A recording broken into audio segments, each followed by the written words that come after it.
الحمد للہ وکفا وسلام علی عبادہ الذین اصطفیٰ اما بعد۔ سورہ علم ترا کی تفسیر 2 دنوں میں آپ حضرات نے سماعت کی ہے۔ آج سورہ قریش کا خلاصہ آپ حضرات کی خدمات میں پیش کروں گا۔ یہ بس اس رمضان کی آخری تفسیر ہے اور کل تو بیان نہیں ہوگا کیونکہ رات بھر آدمی جاگتا ہے، پھر 1-2 دن رہ جائیں گے تو اس میں عید کے مسائل انشاءاللہ بیان کروں گا۔ سورہ قریش کا تعلق سورہ فیل کے ساتھ ہے۔ سورہ فیل کے اندر اللہ تبارک و تعالی نے اصحاب فیل کا واقعہ بیان فرمایا۔ ابرہہ ہاتھیوں کا لشکر لے کر خانہ کعبہ کو ڈھانے کے ارادے سے آیا، لیکن وہ اپنے اس کام میں ناکام ہو گیا، بالآخر وہ مر گیا۔ اللہ تبارک و تعالی نے عجیب و غریب مخلوق کے ذریعے ان سب کا کام تمام کر دیا۔ یہ جو مکہ شہر ہے، اس کے اطراف و اکناف کا جو علاقہ ہے، اس سے متصل ملا ہوا یہ ایسا علاقہ ہے جہاں پر ہریالی بالکل نہیں ہے۔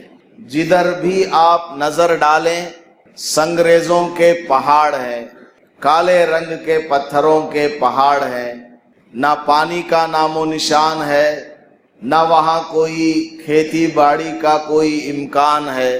ایسی جگہ اللہ پاک نے اپنا گھر تعمیر فرمایا۔ اس کے پیچھے بہت ساری مصلحتیں ہیں۔ ایک مصلحت میں آپ کے سامنے بیان کرتا ہوں۔ چونکہ ساری دنیا کے لوگوں کو خانہ کعبہ کی زیارت کے لیے آنا ہے اور اس گھر کی دیدار کرنا اور اس کا طواف کرنا ہے، حج اور عمرہ کے ارکان ادا کرنا ہے۔ اگر وہاں ہریالی ہوتی، باغ ہوتے اور تالاب ندیاں وغیرہ ہوتی مکہ مکرمہ کے آس پاس، تو آنے والوں کے ارادے میں خلوص نہ ہوتا۔ وہ اس ارادے سے آتے کہ چلو وہاں باغ میں بھی چلتے ہیں، ندیوں میں بھی جاتے ہیں، تالاب میں بھی جاتے ہیں، کھیت میں بھی جاتے ہیں، باغیچوں میں بھی جا کر کے گھوم لیتے ہیں۔ اللہ تعالیٰ نے اس مصلحت سے خانہ کعبہ کو ایسی سرزمین میں بنوایا جہاں پر ہریالی کا نام و نشان نہیں۔ آپ طائف چلے جائیے، بہت ہریالی ہے، بالکل ہرا بھرا علاقہ ہے اور ٹھنڈا بھی علاقہ ہے۔ خود مدینہ منورہ مکہ کے مقابلے میں ٹھنڈا ہے، اور ملک شام وہ تو بہت زیادہ ٹھنڈا علاقہ ہے، اور یمن گرم علاقہ ہے۔ بہرحال اسی لیے حضرت ابراہیم علیہ السلام نے جب اپنے گھر والوں کو خانہ کعبہ کے پاس چھوڑا تو دعا مانگی، رب اجعل ھذا البلد آمنا، اے اللہ اس مکہ شہر کو امن والا شہر بنا، یہاں پر سکون ملے لوگوں کو، یہاں پر آنے والا دل کے اندر ایک سرور کی کیفیت کو محسوس کرے، اور وَارْزُقْ أَهْلَهُ مِنَ الثَّمَرَاتِ، مکہ کے رہنے والوں کو مختلف قسم کے پھل مہیا فرما اور ان کو روزی نصیب فرما۔ آپ دیکھ لیجئے یجبا الیہ ثمرات کل شیء، قرآن شریف میں ہے ساری دنیا کے پھل کھینچ کر کے مکہ شہر میں پہنچ جاتے ہیں۔ آپ کو مکہ میں ہمارے علاقے کی وہ کیا ہے کوتمیر مل جاتی ہے، مکہ شہر میں ادرک چاہیے، آپ کو ٹماٹر چاہیے، آپ کو کیا نہیں چاہیے، وہاں پر ہر چیز آپ کو میسر ہے۔ یہ سب حضرت ابراہیم علیہ السلام کی دعاؤں کی برکت ہے۔ تو اس صورت میں اللہ پاک نے ان نعمتوں کا ذکر فرمایا ہے سورہ قریش کے اندر، الذی اطعمہم من جوع، وہ ذات، اس ذات کی تم عبادت کرو جس نے تم کو بھوک کے وقت میں کھانا کھلایا. یعنی تمہارا علاقہ ایسا ہے کہ جہاں پر ایک دانہ اگا نہیں سکتے، لیکن اطراف و اکناف سے بلکہ سارے عالم سے لوگ وہاں پر اپنا مال تجارت لاتے تھے. جدہ شہر کے اندر اس زمانے میں بھی بہت بڑی منڈی اور مارکیٹ لگتا تھا. لوگ وہاں پر آ کر کے اناج، غلہ وغیرہ فروخت کرتے تھے، اور مکہ کے رہنے والے جدہ شہر جا کر کے سامان خرید کر لاتے تھے. تو اللہ تبارک و تعالیٰ نے اس نعمت کا اس صورت میں ذکر فرمایا ہے کہ اللہ نے تمہیں بھوک کے وقت میں کھانا کھلایا. کس کو مخاطب فرمایا؟ لإیلاف قریش، خاندان قریش کا نام لے کر کے فرمایا ہے. اور دوسری بات کیا بتائی اللہ نے؟ وآمنہم من خوف، اور اللہ نے تم کو ڈر اور خوف کے وقت میں امن دیا. ملک عرب کے رہنے والے بالکل جاہل، ان پڑھ، ایک اونٹ اگر کسی کے پانی میں منہ ڈال دیتا 7 پیڑھیوں تک جنگ ہوا کرتے تھے. خاندانوں کے خاندان لڑائیوں میں، جنگوں میں مر جایا کرتے تھے، اور خود اپنے ہی خاندانوں میں لڑائیاں ہوا کرتی تھی. اور اکیلا آدمی سفر نہیں کر سکتا تھا. اگر ایک شہر سے دوسرے شہر جانا ہو اکیلے سفر نہیں کرتے تھے، بلکہ 10، 15، 20، 50، 400، 500 آدمی تجارتی اگر سفر ہو تو بڑے بڑے قافلے نکلا کرتے تھے، اور سامنے بھی حفاظت کرنے والے، بیچ میں بھی حفاظت کرنے والے، پیچھے میں بھی حفاظت کرنے والے، راستہ بتانے والے، پانی کس جگہ ملتا ہے اس کا راستہ بتانے والے، مختلف ایک مرتب نظام کے ساتھ سفر کیا کرتے تھے. ورنہ کوئی ترتیب نہ ہو سفر کی، ویسے ہی کوئی نکل جائے، 2-4 آدمی نکل جائے تو لٹیرے آ کر کے سارا مال لوٹ جایا کرتے تھے، ڈکیتی پڑ جایا کرتی تھی. تو اللہ تبارک و تعالیٰ نے ابرہہ بادشاہ کو پرندوں کے ذریعے ہلاک کرا کر اس نعمت کو یاد دلا کر کے کہا کہ دیکھو اللہ نے تم کو امن دیا ہے. ڈر کے موقع پر اللہ نے تم کو امن دیا. کیا امن دیا ہے؟ جیسے ہی یہ ابرہہ کا واقعہ پیش آیا پورے عرب کے اندر بات پھیل گئی. کیا پھیل گئی؟ کہ قریش والے بڑے پاورفل لوگ ہیں. قریش والوں نے ابرہہ کے ساتھ نہ تو جنگ لڑی، نہ کوئی لڑائی ہوئی، نہ تیر چلائے، نہ تلوار چلائے، کچھ بھی نہیں کیا. بس خانہ کعبہ کے پاس جا کر کے حضور صلی اللہ علیہ وسلم کے دادا عبد المطلب نے دعا مانگی اور مکہ شہر چھوڑ کر پہاڑوں میں چلے گئے. اتنا یقین ان کے دل میں تھا کہ اب اللہ کا عذاب آنے والا ہے، اور آیا، اور ابرہہ کا پورا لشکر ہلاک ہو گیا. تو ابرہہ کے لشکر کے ہلاک ہونے کی خبر پورے عرب کے اندر پھیل گئی. اور ہلاک کیوں ہوئی؟ خاندان قریش کی ایک دعا کی وجہ سے. تو ان کے دلوں کے اندر، عرب کے دلوں کے اندر خاندان قریش کی عظمت بیٹھ گئی. اگر سفر کرنے والوں میں کوئی قریش خاندان سے تعلق رکھنے والا ہوتا اس کو نہیں چھیڑتے تھے. بھائی یہ خطرناک لوگ ہیں، یہ ہاتھ اٹھائیں گے پتہ نہیں کیا ہو جائے گا. ڈرتے تھے لوگ. اس واقعے سے پہلے بھی خاندان قریش کی عزت کیا کرتے تھے، کیونکہ خاندان قریش اللہ تعالیٰ نے منتخب کیا ہے. خاندان قریش خانہ کعبہ کی نگرانی کیا کرتے تھے، زمزم کی حفاظت کیا کرتے تھے، آنے جانے والے حاجیوں کی خدمت کیا کرتے تھے. تو اطراف کے ممالک سے آنے والے لوگوں کے دلوں میں قریش سے بڑی محبت تھی، عقیدت تھی، پہلے سے تھی ہی. لیکن باہر والوں کے دلوں میں بھی ابرہہ کے نیست و نابود ہونے کے بعد اور زیادہ عظمت بیٹھ گئی۔ ان کے دلوں کے اندر قریش کے بارے میں ایک ہمدردی اور عقیدت اور ایک قسم کا خوف بھی بیٹھ گیا، رعب بھی چھا گیا۔ اس لیے قریش والے کہیں بھی سفر کیا کرتے تھے بے دھڑک کیا کرتے تھے۔ تو اللہ پاک نے فرمایا لِإِيلَافِ قریش، چونکہ تم لوگ مانوس ہو گئے ہو۔ کس سے مانوس ہو گئے ہو؟ ایلافہم رحلۃ الشتاء والصیف، سردی اور گرمی کے موسم میں سفر کرنے میں تم مانوس ہو گئے ہو، یعنی تم کو ڈر ہی نہیں لگتا سفر کرنے میں۔ سردی کے موسم میں ملک یمن چلے جاتے ہو، گرم علاقہ ہے، تجارت کا سامان لے جا کر وہاں بیچا، وہاں سے اپنی ضرورت کا سامان لے کر یہاں آ گئے۔ گرمی کا موسم آتا ہے تو ملک شام چلے جاتے ہو۔ الشتاء الصیف، یہ دو موسم کا اللہ تعالیٰ نے تذکرہ فرمایا اور کہا کہ تم بے دھڑک سفروں میں چلے جاتے ہو اور پر امن ہو کر کے جاتے ہو اور پر امن ہو کر کے آتے ہو۔ یہ جو تمہارا سفر امن کے ساتھ ہو رہا ہے، یہ کس وجہ سے ہو رہا ہے؟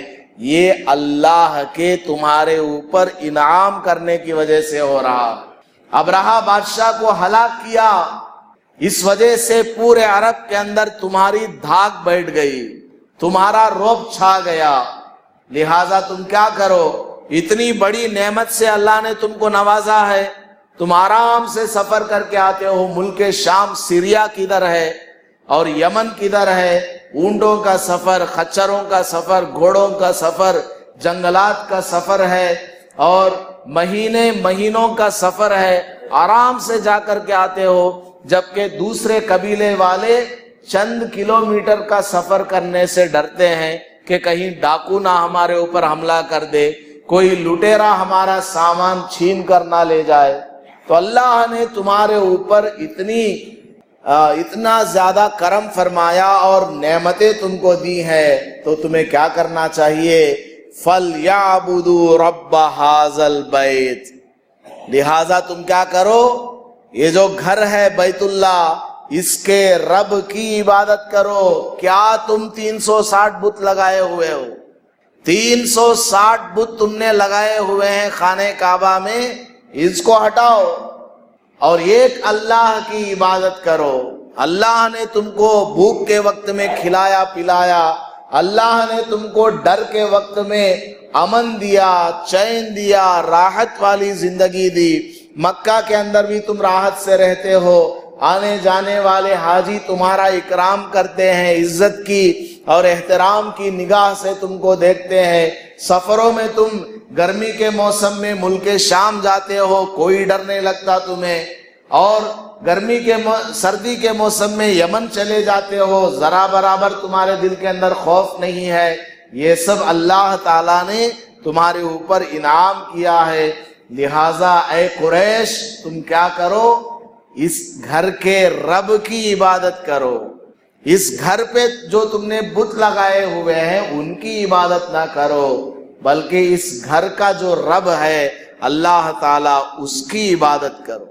تو اس سورت کا خلاصہ یہی ہے، خاندان قریش کو اللہ تبارک و تعالی حضور صلی اللہ علیہ وسلم کی زبانی اس سورت میں بتا رہا ہے کہ تمہارے اوپر اللہ کے اتنے سارے انعامات ہیں، لہٰذا تم ایک اللہ کو مان لو، باقی بتوں کی پرستش کو چھوڑ دو۔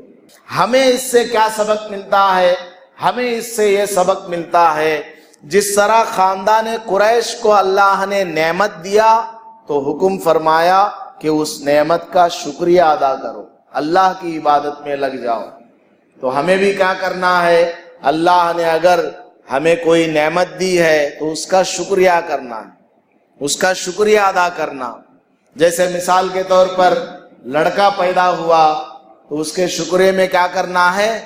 عقیقہ کرنا ہے۔ 2 بکرے اگر ہو سکے، مالدار ہیں آپ تو 2 بکرے ذبح کر کے غریبوں میں تقسیم کرنا، اپنے رشتہ داروں کو، دوستوں میں بھی تقسیم کرنا یا پکا کر کے کھلا دینا۔ لڑکی پیدا ہوئی تو 1 بکرا اگر لڑکے کے لیے 2 آپ نہیں کر سکتے ہیں تو 1 بکرا بھی آپ کر سکتے ہیں۔ یہ تو ویسے ہی میں نے مثال دی ہے، آپ کو جو بھی نعمت ملے اس نعمت کے شکریہ میں اللہ تعالیٰ کی کوئی نہ کوئی عبادت کرنی چاہیے۔ آپ جا رہے ہیں راستے میں، ایکسیڈنٹ ہوتے ہوتے آپ بچ گئے، آپ کی جان بچ گئی، فوراً آپ کو کیا کرنا؟ اللہ کا شکریہ ادا کرنا، کچھ صدقہ وغیرہ غریبوں میں دے دینا۔ اللہ نے آپ سے مہینے کے 30 روزے رکھوائے، اللہ تعالیٰ چاہتا تو آپ کو غفلت میں ڈال سکتا تھا، آپ کو کسی ایسی پریشانی میں مبتلا کر دیتا کہ آپ مسجد تک آنے بھی آپ کا دل نہ چاہتا۔ ہو سکتا ہے کہ نہیں؟ بہت سے لوگ آپ کو ایسے ملتے ہیں جو رمضان میں بھی مسجد کو نہیں آتے، ان سے پوچھے تو بتاتے ہیں تھوڑا ٹینشن میں ہوں، تھوڑا بی پی ہے، پریشانیوں میں ہوں، مجھے ابھی ایک سوئی نہیں ہے، کانسنٹریشن نہیں ہے، میں نماز نہیں پڑھ سکتا، روزہ نہیں رکھ سکتا، مجھے ڈسٹرب نہ کرو، بہت میں پریشان ہوں، الجھن میں۔ تو اللہ تعالیٰ نے ہم سے روزے رکھوائے تو اللہ کا شکریہ ادا کرنا۔ 20 رکعت کی تراویح پورے مہینہ ہم سے اللہ نے پڑھوایا، ہم نے کھڑے ہو کر کے اتنی لمبی نماز پڑھی تو اللہ کا شکریہ ادا کرنا ہے۔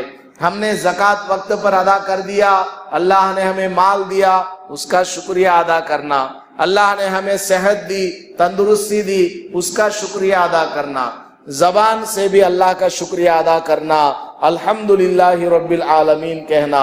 حضرت موسیٰ علیہ السلام نے اللہ تعالیٰ سے پوچھا، اے اللہ تیری نعمتیں تو میرے اوپر بہت زیادہ ہیں، کیا کیا نعمتیں میرے اوپر تیری ہیں، میں گنوا بھی نہیں سکتا ہوں۔ خود قرآن شریف میں اللہ پاک کا ارشاد ہے، وَإِن تَعُدُّوا نِعْمَةَ اللَّهِ لَا تُحْصُوهَا، اگر تم اللہ کی دی ہوئی نعمتوں کو شمار کرنا چاہو، لا تحصوها، تم اس کو شمار نہیں کر سکتے۔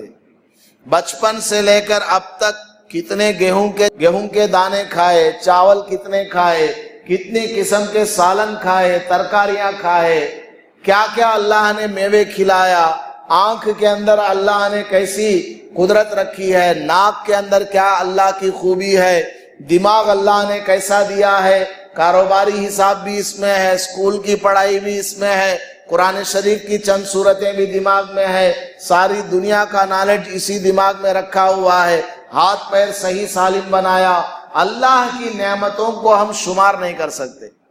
تو حضرت موسیٰ علیہ السلام نے اللہ تعالیٰ سے کہا، اے اللہ تیری نعمتیں تو بہت زیادہ ہیں، میں تیرا شکریہ کیسے ادا کروں؟ تو اللہ تعالیٰ نے فرمایا، اے موسیٰ جب تمہارا خیال یہ ہے کہ تم میرا شکریہ ادا نہیں کر سکتے، تم عاجز بن کے میرے سامنے کھڑے ہو گئے ہو تو تمہارا شکریہ ادا ہو گیا۔ تمہاری عاجزی، تمہارا میرے سامنے جھک جانا یہ کہہ کر کہ اے اللہ میں تیری نعمتوں کا شکریہ ادا نہیں کر سکتا، تو تم نے میرا شکریہ ادا کر دیا، بس الحمدللہ کہا کرو۔ کیا فرمایا اللہ نے؟ الحمدللہ کہا کرو، میرا شکریہ تم نے ادا کر دیا۔ حالانکہ الحمدللہ کہنے سے بھی اللہ کا شکریہ ہم ادا نہیں کر پاتے، یہ تو اللہ کا احسان ہے۔ شیخ سعدی رحمت اللہ علیہ فرماتے ہیں، ہر نفسے کے فرومی رود ممد حیات است، ہر وہ سانس، آکسیجن اندر جاتی ہے، آکسیجن کیا کام کرتی ہے؟ ہماری زندگی کے چند لمحات کو بڑھا دیتی ہے۔ 30 سیکنڈ کی، 40 سیکنڈ کی زندگی ہماری بڑھ جاتی ہے آکسیجن اندر جانے سے۔ وچوں برمی آیت مفرح ذات، اور جب اندر سے کاربن ڈائی آکسائڈ باہر نکل کر کے آتا ہے تو ہمارے جسم کو سکون ملتا ہے۔ آپ ٹائلٹ میں گئے، مثال کے طور پر ٹائلٹ میں گئے، بہت بدبو آ رہی، آپ نے ناک پکڑ لیا، 10 سیکنڈ ہو گئے، 15 سیکنڈ ہو گئے، 20 سیکنڈ ہو گئے، اب برداشت نہیں ہو رہا، اب جلدی جلدی سے وہاں سے لنگی باندھ کر باہر نکل کر سانس آپ نے لی تو کتنا آپ کو سکون ملتا ہے۔ تو اندر جانے والی سانس ہماری زندگی کو بڑھاتی ہے، باہر آنے والی سانس ہمارے جسم کو راحت پہنچاتی ہے۔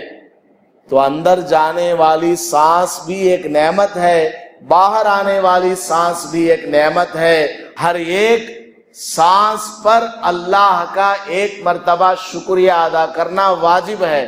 اب آدمی دن بھر کتنے مرتبہ سانس لیتا ہے؟ 20,000 24,000 مرتبہ آدمی دن بھر میں سانس لیتا ہے، چھوڑتا ہے۔ سانس لیا الحمدللہ، سانس چھوڑا الحمدللہ، سانس لیا الحمدللہ، سانس چھوڑا الحمدللہ۔ صرف ایک سانس کا شکریہ ہم ادا نہیں کر سکتے۔ اگر ایک دن کے سانسوں کا ہم شکریہ ادا کرنے کے لیے بیٹھ جائیں، الحمدللہ الحمدللہ ایسے چڑھاتے چھوڑتے کہیں اوپر نہ پہنچ جائے، ہوگا کہ نہیں ہوگا؟ شکریہ سانس کا ہم ادا نہیں کر پاتے، کھانے پینے کا کیا شکریہ ادا کریں گے؟ ہاتھوں کی انگلیوں کا کیا شکریہ ادا کریں گے؟ جیسا چاہے موڑ لو۔ یہ ایسا ربر اللہ تعالیٰ نے ہمارے جسم کے اوپر رکھا ہے، کبھی گھٹتا نہیں ہے۔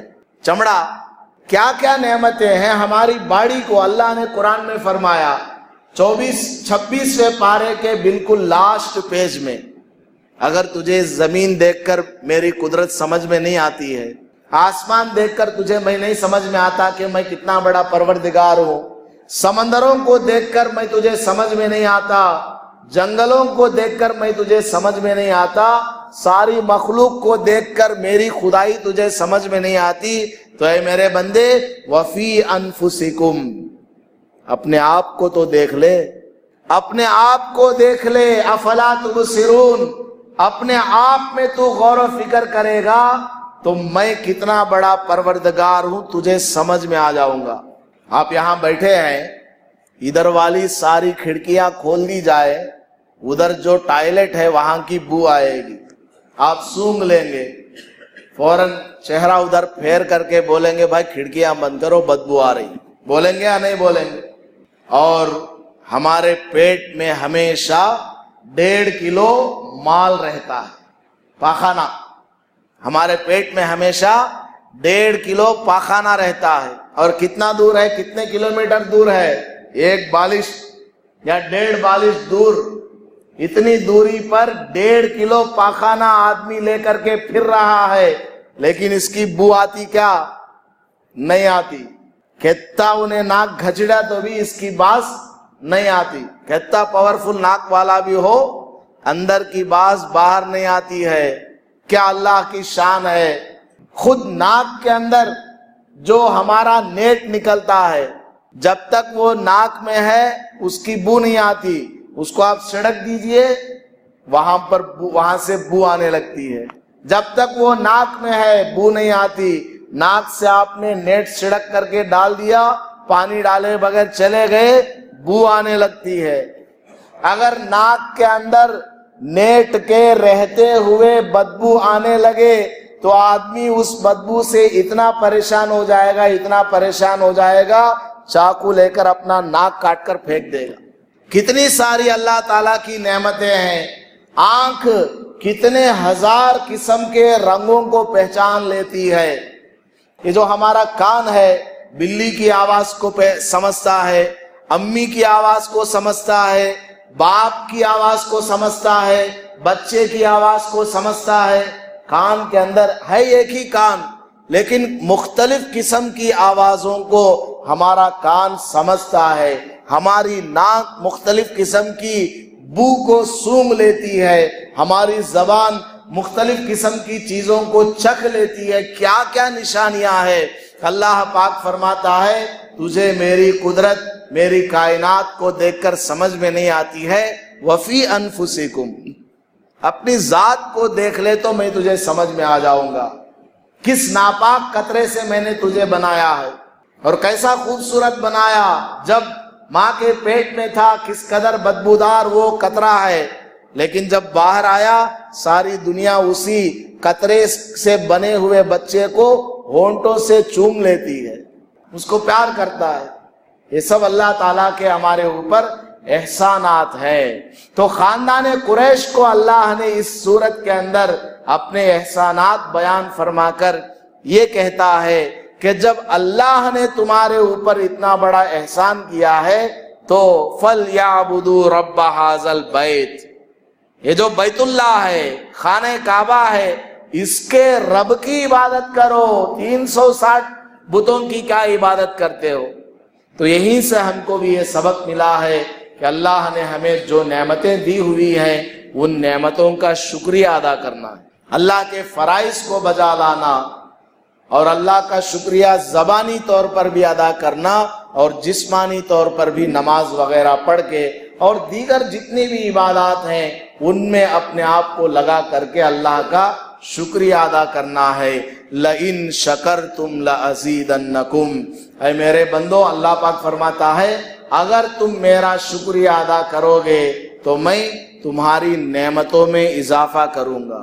آج سے آپ عادت بنا لیجئے، شکریہ ادا کرنے کی عادت ڈال لیجئے۔ آپ کا کاروبار آج چل پڑا، 100 روپیہ زیادہ کمائی آ گئی، اللہ کا شکریہ ادا کیے، 2 رکعت نماز پڑھ لیے، آپ عادت بنا لیجئے۔ پھر دیکھیے 40 دن کے اندر آپ کی زندگی کے اندر اللہ تعالیٰ کیسی تبدیلی کو لے کر کے آئے گا۔ شکریہ معمولی چیز نہیں ہے، اللہ کا شکر ادا کرنا۔ اللہ نے گارنٹی دیا ہے لَإِن شَكَرْتُمْ، اگر تم میرا شکریہ ادا کرو گے، لَأَزِيدَنَّكُمْ، میں اس نعمت میں اور اضافہ کروں گا۔ اللہ پاک ہم سب کو عمل کرنے کی توفیق نصیب فرمائے، اور قرآن کریم کی صورتوں سے ہمیں جو اسباق ملتے ہیں اور جو عبرت کی باتیں ملتے ہیں ان کو سمجھنے کی، عمل کرنے کی توفیق نصیب فرمائے۔ آمین وآخر دعوانا الحمد للہ رب العالمین۔